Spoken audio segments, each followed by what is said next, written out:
ब्रिजभूषण जी और पंडित जी के ब्लॉग गीता ज्ञान के रीडर्स में हर एज के लोग हैं।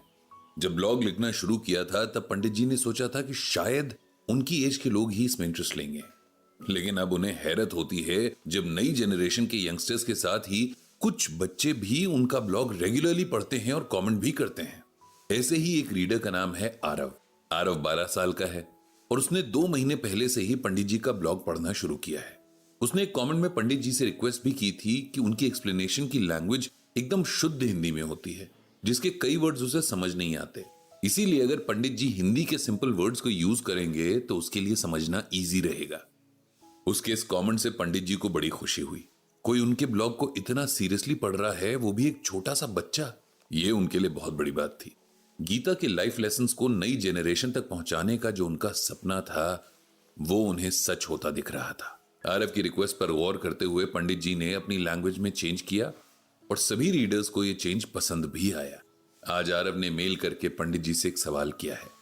सवाल ऐसा है कि लगभग हर इंसान को कभी न कभी ऐसी सिचुएशन से गुजरना ही पड़ता है, किसी को बचपन में तो किसी को किसी और उम्र में।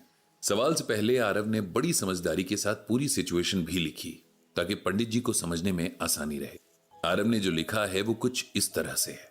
पंडित जी, आप मुझे थोड़ा बहुत तो जानते ही हैं। मैंने आपके ब्लॉग की हर न्यू पोस्ट को पढ़ा है। मुझे सब कुछ तो समझ नहीं आता, लेकिन फिर भी मुझे आपके पोस्ट बहुत इंटरेस्टिंग लगते हैं। अभी कुछ दिन पहले हमारे स्कूल में माय फेवरेट बुक इस टॉपिक पर ऐसे कंपटीशन हुआ था, जिसमें मैंने अपनी फेवरेट बुक में श्रीमद् भगवद गीता के बारे में लिखा। अपना ऐसे रेडी करने में मुझे आपके ब्लॉग से बहुत हेल्प मिली और मैं इस कंपटीशन में फर्स्ट भी आया था। मैं आपसे एक क्वेश्चन पूछना चाहता हूं, अगर इसका आंसर गीता में मिले तो आप मुझे जरूर बताना। मेरा एक बेस्ट फ्रेंड था आदित्य। बेस्ट फ्रेंड था इसलिए लिखा है क्योंकि अब वो मेरा फ्रेंड नहीं है। हम दोनों के बीच एक मिसअंडरस्टैंडिंग हो गई है और अब हम बात भी नहीं करते हैं। एक्चुअली आदित्य और मैं हमेशा से एक ही क्लास में और एक ही स्कूल में पढ़ते आ रहे हैं। या तो वो क्लास में फर्स्ट आता था या मैं। इस बारे में हम में कोई कंपटीशन नहीं था। जब वो फर्स्ट आता था तो वो मुझे ट्रीट देता था और जब मैं फर्स्ट आता था तो मैं उसे ट्रीट देता था। 5th क्लास तक ऐसे ही होता था। हम कभी एक दूसरे से नहीं लड़ते थे और हर काम एक साथ करते थे। फिर 6th क्लास में हमारी एक न्यू मैम आई। ये मैम बहुत अच्छा पढ़ाती थी और एक्स्ट्रा करिकुलर एक्टिविटीज भी कराती थी। इनकी क्लास में बहुत फन होता था, इसीलिए सभी बच्चों को इनकी क्लास बहुत पसंद भी थी। फिर इन न्यू मैम ने सब बच्चों को बोला कि इस क्लास में सबको फर्स्ट आने के लिए एक दूसरे से कंपटीशन करना चाहिए। सबने बोला कि फर्स्ट या तो आरव आता है या आदित्य। तो मैम ने बोला कि हार्डवर्क करके कोई भी फर्स्ट आ सकता है।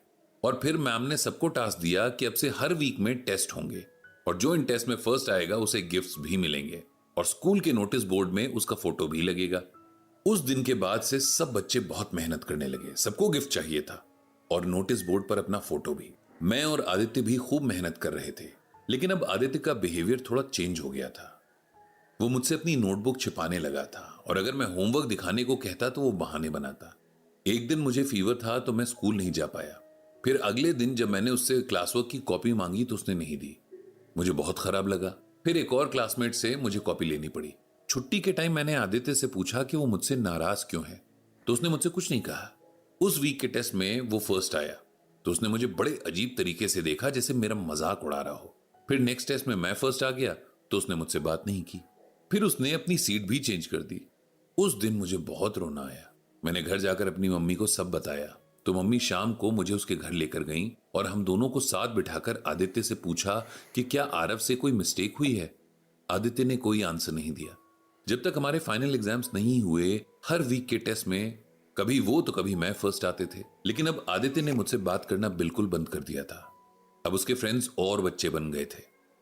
फाइनल एग्जाम्स में मैं फर्स्ट आया तो आदित्य ने मैम से बोला कि मैं चीटिंग करता हूं। मैम ने उसको बोला कि किसी के बारे में गलत बात नहीं बोलते हैं। उस दिन मुझे बहुत दुख हुआ और मुझे लगा इससे अच्छा मैं कभी फर्स्ट नहीं आता तो मेरा बेस्ट फ्रेंड हमेशा मेरे साथ रहता।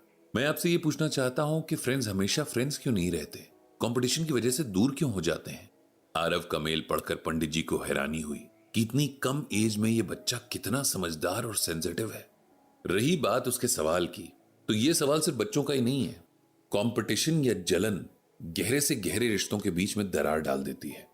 पंडित जी ने आरव को उसके मेल के जवाब में यह लिखा, प्रिय आरव, बहुत सारा प्यार और आशीर्वाद। आपका मेल पढ़ा आपकी प्रॉब्लम पढ़ी और समझी, और यकीन करिए कि आप अकेले नहीं हैं जिसने ये सब महसूस किया है। यहां पर गलती आपके बेस्ट फ्रेंड आदित्य की भी नहीं है। ये जो कंपटीशन की भावना है ना, ये इंसान को सब कुछ भुला देती है। इसमें इंसान सिर्फ अपने अहम यानी ईगो की बात सुनता है। उसे खुद को सबसे अच्छा साबित करना होता है। अप्रिसिएशन पाने की आदत अगर एक बार पड़ जाए तो इसका भी जैसे नशा सा हो जाता है। ऐसी ही सिचुएशन के लिए भगवान श्री कृष्ण ने गीता में कहा है, इंद्रियस्ये इंद्रियस्यार्थे राग द्वेषो व्यवस्थितौ तर्योन वशम आगच्छेतो ह्यस्य परिपंथिनो। इसका अर्थ अगर सिंपल वर्ड्स में कहा जाए तो यह है कि हर इंसान के मन में जेलसी छिपी होती है। इंसान को उसके कंट्रोल में नहीं होना चाहिए, क्योंकि ये उसकी भलाई के रास्ते में प्रॉब्लम करने वाला सबसे बड़ा दुश्मन है। हम जितना ईश्वर को अपने आप में शामिल करते जाएंगे उतना ही हमारा मन हमारे वश में आता जाएगा। मन को कंट्रोल करना मुश्किल है लेकिन इम्पॉसिबल नहीं है। जब हमारा मन हमारे कंट्रोल में होगा तब कंपटीशन या जेलसी की फीलिंग हमें परेशान नहीं करेगी। पढ़ाई या किसी भी और काम के लिए मेहनत करना बहुत अच्छी बात है, लेकिन हमें मेहनत इसलिए करनी है कि हमारी नॉलेज अच्छी हो, हम अच्छे से पढ़ लिख कर कुछ बने ताकि सोसाइटी में कुछ कंट्रीब्यूट कर सकें, इसलिए नहीं कि हम फर्स्ट आ सके। अच्छा इंसान वो होता है जो सबको साथ लेकर चलना चाहता है, सबसे आगे नहीं। जब हम किसी से कोई काम कंपटीशन के कारण करते हैं तब हम उस काम को बिल्कुल भी एंजॉय नहीं करते।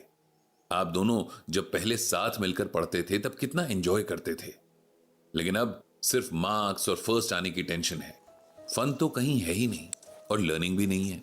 आदित्य अभी भी आपका बेस्ट फ्रेंड ही है और हमेशा रहेगा, अगर आप उसे एक बेस्ट फ्रेंड की तरह अप्रोच करें।